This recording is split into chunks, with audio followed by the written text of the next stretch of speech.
В этом году тема 19-го Всероссийского форума «Зеленая планета» – близкий и далекий космос, посвященный Году науки и технологий, а также 60-летию первого полета в космос.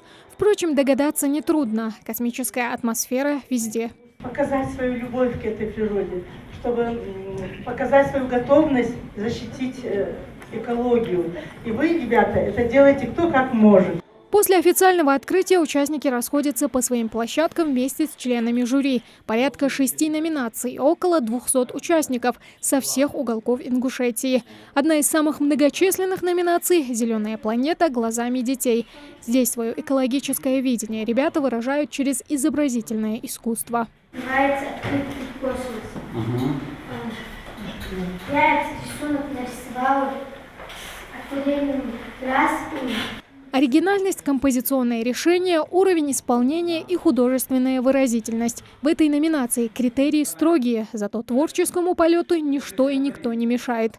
Главное условие – отсутствие посторонней помощи. Дети подготовились, потому что изначально мы сказали, что мы не будем пропускать работу взрослых художников.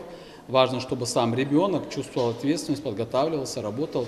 Мы к этому их должны приучать. Сегодня отражает экологическую тему, что надо беречь планету Земля. Понравилось, что девочка рассказала о том, что на планете Марс обнаружили источник воды.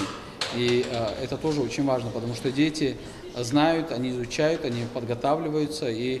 А вот как объединить модную индустрию и переработку отходов наглядно покажут и расскажут на этой площадке. Номинация «Современность и традиция». Может, и не самая многочисленная на форуме, но точно самая яркая и запоминающаяся. Туфли из пластика, платье тоже, шляпка из фольги. Алия Цурова это платье смастерила всего за пару часов. Учительница помогла. У меня шляпка называется «Солнечная планета», вроде бы. Потом там Марс, Солнце, Юпитер, потом Земля. Не надо выбрасывать мусор, а надо его перерабатывать. И таких, как Илья, в этой номинации порядка 10 человек. Цель каждого – доказать, что повторное использование вещей не только практично, но и эстетично. Главное условие в этой номинации – каждый элемент одежды должен быть из уже использованных материалов. Мой костюм состоит из серебряной материи, тем самым этот костюм дополняет ожерелье из золотых звездочек.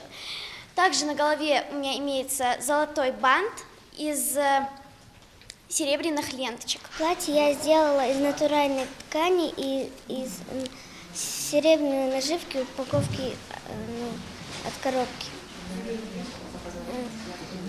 Сначала мы купили ткань, потом вырезали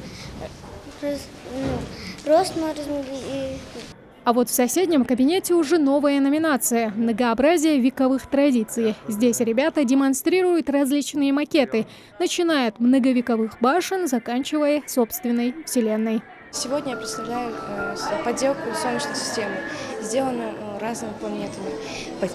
Поделки сделаны из пенопласта, каркас сделан из дерева, задний фон сделан из самоклейки. Разные планеты, раскрашены красками, задний фон состоит тоже из Солнечной системы. Форум – это совместный проект Министерства образования региона и Ингушского регионального отделения «Зеленая планета». В республике он проходит уже 14-й раз. Главная цель – развить у подрастающего поколения экологическое мировоззрение, ведь экологическое воспитание – важная часть образовательного процесса.